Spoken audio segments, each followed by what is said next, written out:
Hey, just chill for a second, please. Hi everyone. Today I want to share with you my experience as a beginning snake owner. Now, I just got mine literally yesterday, so I've only had her for a day. So far, everything's been fine, but it's only been a day, so I don't know if that's a good thing or a bad thing, because things could still happen.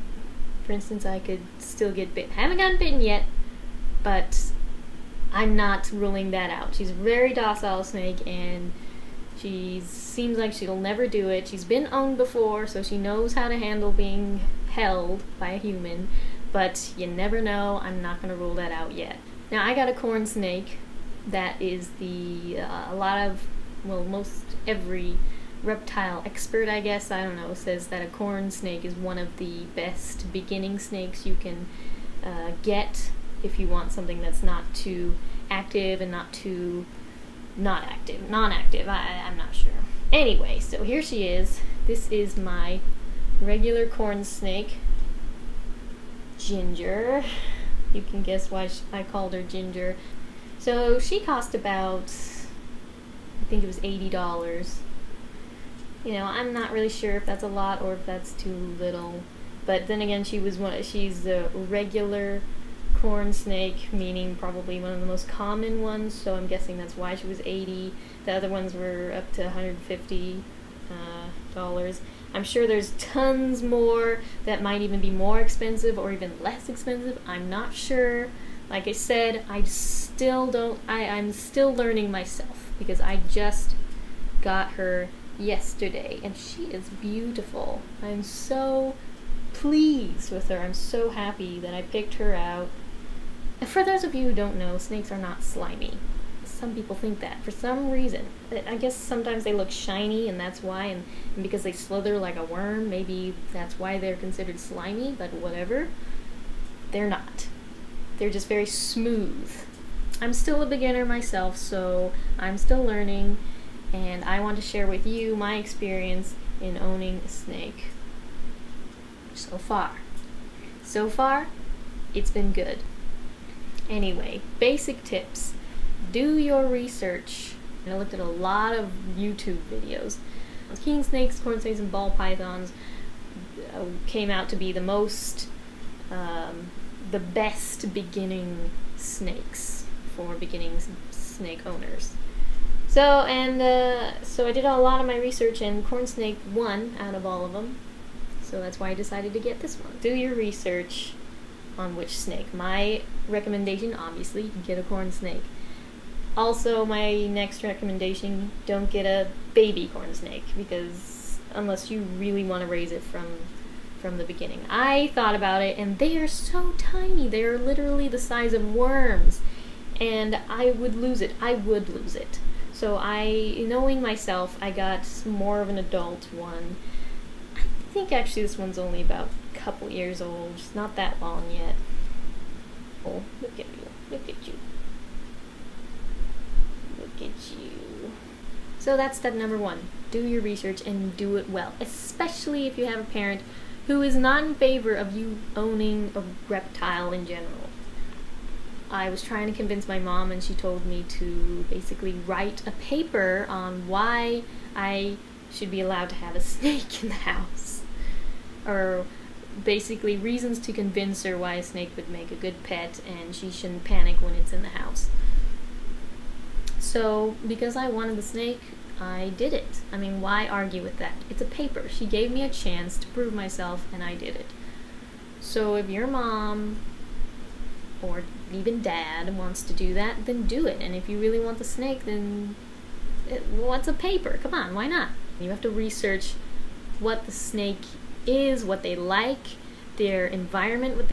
Reptiles need heat, and to provide artificial heat, they have heat lamps, heat pads, and heat rocks, and there might be more, but those are the only three that I know of. I heard to steer clear of heat rocks, because they will actually burn your snake if they get too hot, or even if they don't get too hot, the snake will lay on it too long and get burned, and I don't want to burn my snake. So the best two options would be heat lamp and heat pad. I have a heat pad for mine. The heat pad goes under the tank, not in the tank. You just stick it on the bottom of the tank and then plug it in, and it heats up whatever's on top of the tank. And the guy told me at the store that if you put it on wood, it is eventually going to ruin the wood, but wood would be the best place to put it on, basically, because heat is the best insulator. So he said maybe to prop it up with some plywood or, a couple layers. So if you don't want the wood that you're putting on to be ruined, then prop it up. So they need the heat pad, at least on one side of the tank. The other side of the tank, don't put multiple heat pads, just on one side, so that they can have a break, so that, they're not overwhelmed by heat everywhere. They have a place to cool off. So the things your snake will typically need: a terrarium. Mine is in a 20-gallon terrarium. I'm going to show you real quick what it looks like. They need a source of heat. They need a water bowl and a hide place somewhere, basically, where they can hide. And maybe even something to climb on or slither on, whatever, like a branch. Also, you need to make sure that the temperature in the tank is at least 80 degrees, I believe. So you can buy a little cheapo thermometer, put it in there, and make sure that it's 80 degrees. The water needs to be changed at least once a week. If not that, maybe even every day, especially if your snake is in the water, because they like to be in the water. They might even poop in the water, and that's also their drinking water, so you'd want to change it. So you need to keep an eye on it every day, obviously. As for cleaning out the tank, I haven't done it yet, but I'm planning to do it once a month. And if I see anything, obviously I'm judging whether or not it needs to be cleaned. I'm not just saying, oh, there's poop in the tank, but I can't clean it yet because it's not the end of the month. No, if there's poop in the tank, I'm going to take it out. I always wash my hands before and after handling the snake. First of all, before, because I don't want to put any germs on the snake, for me. After, because I don't want any germs from the snake when I'm going to go eat my food or something.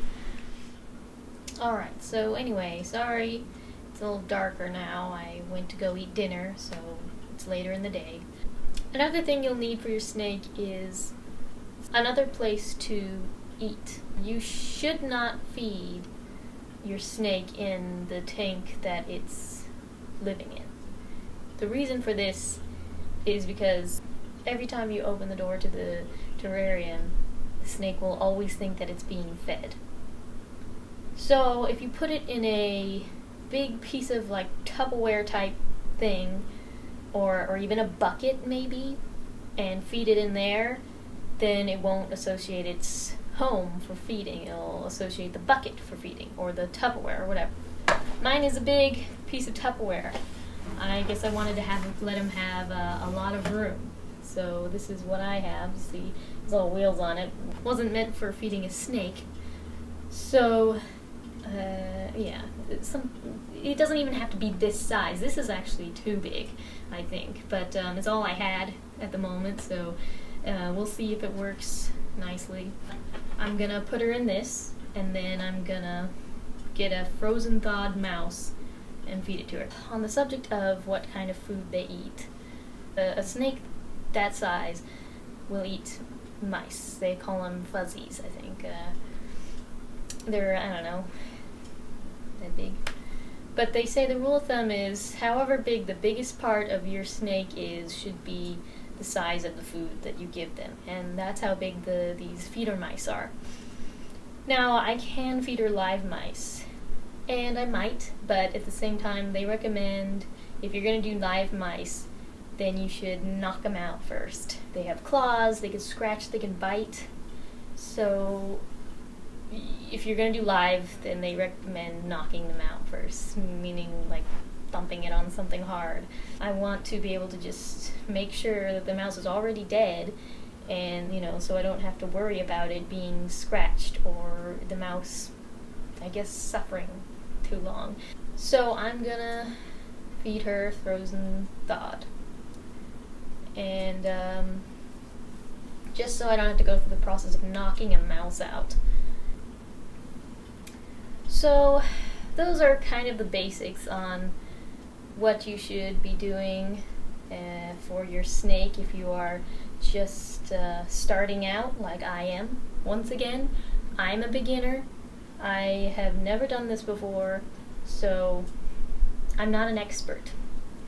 So if there are things that I missed, please let me know. Or if there's something that I got wrong, please let me know.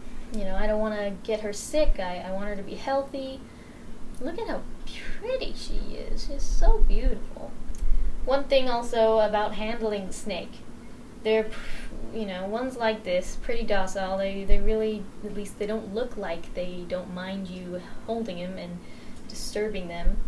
Look at her. She's just like, oh my god. Come on, put me down. Look at that beautiful snake. She's so gorgeous. Look at that color on her. Also, when we went to the store, he didn't know if it was a male or a female, and so he felt for the, I don't remember what he called them, basically like the penis or the testicles or something, and he didn't feel any. So I assumed because of that it's a female. Now if so I'm going with female, and that's why I named her Ginger. Now if there's any snake enthusiasts that can tell by just looking at a snake if it's a male or a female, please let me know as well, because I'm actually not sure. I just had to choose sex for it because I wanted to name it. And I did not want to name it a unisex name, so don't even go there. But if you can tell, also I know that females usually get larger than males, so maybe if this is the biggest it gets, maybe this is a male, because I've seen bigger corn snakes before. So I'm a little naive about this. I don't know a lot. Like I said, I'm still learning. So please, please, please let me know if I gave any misinformation.